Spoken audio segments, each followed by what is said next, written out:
Pemirsa, kembali lagi di Pelataria Panggung Obrolan Terkini. Kabupaten Pindrang dikenal sebagai sentra produksi pangan, begitu ya. Memiliki lahan yang luas dan tentunya memiliki visi untuk menjadi kawasan agropolitan, begitu ya. Mengembangkan potensi-potensi pertanian. Bagaimana kalau Bapak sendiri melihat kira-kira untuk sejauh ini yang sudah bisa dirasakan penuh manfaatnya dari potensi pertanian kita di Kabupaten Pindrang ini seperti apa? Dan kira-kira apa yang perlu ditingkatkan lagi nih?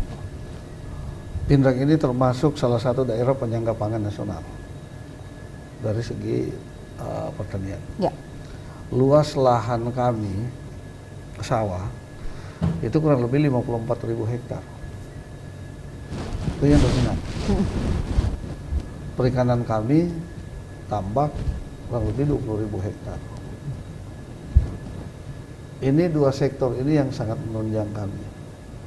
Areal perkebunan juga, ini kurang lebih dengan areal perikanan.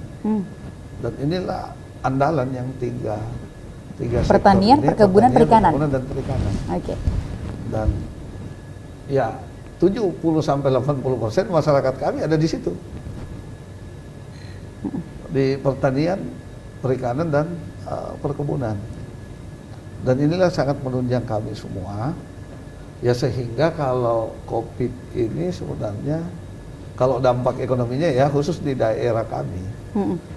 Ya tidak terlalu dirasakan di masyarakat. Sekali lagi saya katakan kenapa? Karena memang alhamdulillah hasil panen kita walaupun di musim kemarau cukup bagus. Kedua memang kita tidak ada industri yang sangat besar di sini yang mempekerjakan orang sekian orang, jadi dampaknya tidak ada. PSBB juga kita tidak lakukan. Yang berdampak itu kan ketika lakukan PSBB. Yep. Dan di Kabupaten Pindrang sendiri tidak memberlakukan itu. Iya. Tiga unsur tadi ya, tiga sektor tadi, pertanian, perkebunan dan juga perikanan. Begitu. Ini punya potensi yang begitu besar tentunya. Nah, saya ingin tahu dulu pencapaian sejauh ini dari tiga sektor ini untuk di Kabupaten Pindrang. Apa-apa saja?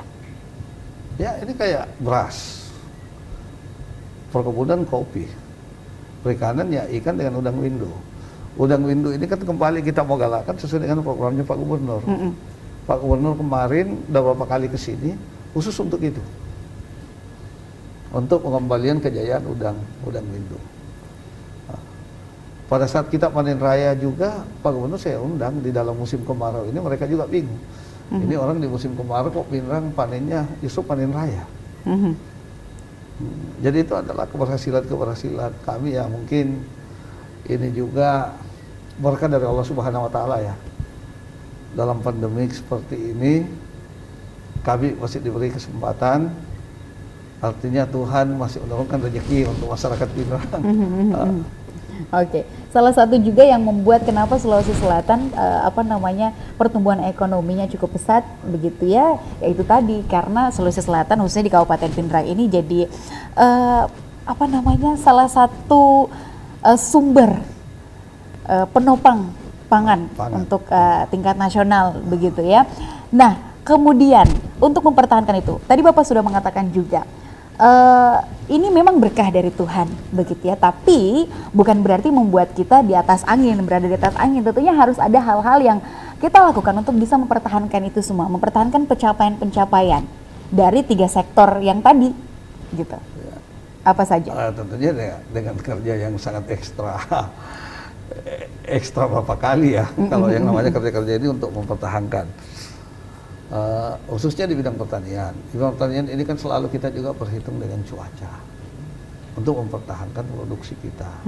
Tentunya untuk mempertahankan produksi, tentu yang mulai dari tata cara teknis pengelolaan sawah itu sendiri, mulai dari pemupukan, irigasi kita cukup bagus. Itu kan yang sektor yang paling menunjang untuk mempertahankan produksi kita. Kita alhamdulillah sudah ada sawah yang menghasilkan 1 hektar sudah bisa ada 7 ton sampai 8 ton 1 hektar. Tapi ini masih setempat-setempat. Kalau normalnya itu kan 6 ton per hektar. Jadi kita sudah ada yang 7 ton sampai 8 ton. Oke, saya pernah mendengar bahwa Pak Gubernur ini menekankan bahwa bagaimana kalau kita di Sulawesi Selatan, khususnya para petani-petani di Sulawesi Selatan itu menjadi petani yang inovatif, yang melek akan teknologi. Ada inovasi di dunia pertanian yang berbasis teknologi. Inovasi seperti apa yang telah dilakukan untuk di Kabupaten Pindrang sendiri? Kalau petani kita yang ada di Pindrang ini masih sebagian besar masih tradisional semua. Walaupun ya teknologi pemanfaatan kayak mesin-mesin ini kan kita sudah lakukan. Tetapi kalau sebagian besar kita di sini masih tradisional semua. Tapi dengan tradisional itu masih menghasilkan juga yang sangat produktif sekali. Oke.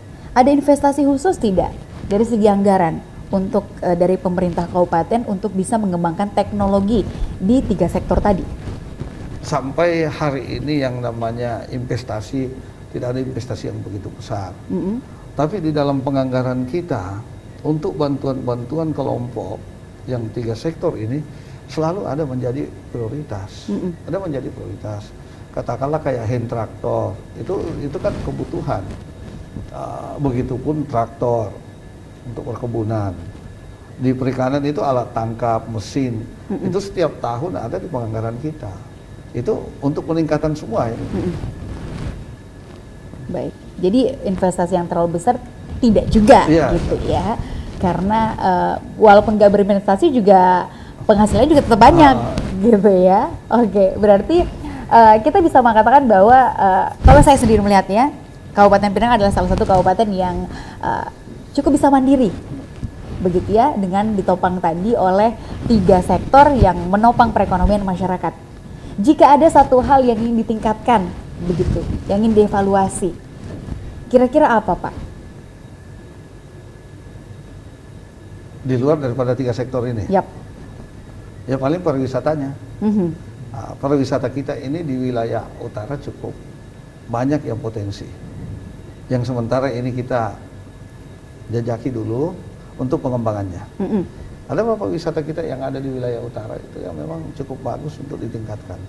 Ini yang sementara ini kita mulai penjajakan, tetapi akan ada persoalan COVID ini banyak pengurangan anggaran yang terjadi, akhirnya kita belum sentuh dulu ke sana. Oke, jadi refocusing anggarannya yang tadinya untuk pengembangan wisata jadi ke COVID dulu. Iya, ke COVID dulu. Gitu. Ini sebagian ya. Iya. Oke, karena kan memang kalau orang berbicara Kabupaten Pindrang ya masih sangat minim begitu ya minat wisatawan atau orang berbicara oke, kalau mau wisata tuh ke Pindrang gitu. Adapun objek-objek wisatanya mungkin hanya diketahui oleh beberapa kalangan saja gitu. Saya penasaran untuk langkah promosi pariwisatanya di Kabupaten Pindrang.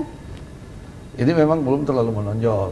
Ya. Ini terlalu menonjol. Karena yang lebih banyak kita kalau yang di wilayah utara itu wisata alam yang lebih besar. Makanya kita mau lakukan pembenahan dulu baru lakukan promosi. Karena kalau kita terlalu cepat lakukan promosi lantas belum ada yang bisa diperlihatkan kan nggak bagus juga. Jadi seperti itu deh. Jadi langkah-langkah pembenahan dulu. Ya. Kira-kira begitu ya. Oke, baik. Kita akan break dulu sejenak, pemirsa. Nanti kita akan kembali lagi di sesi terakhir dari Potere kita untuk edisi kali ini bersama dengan Bupati Pindrang.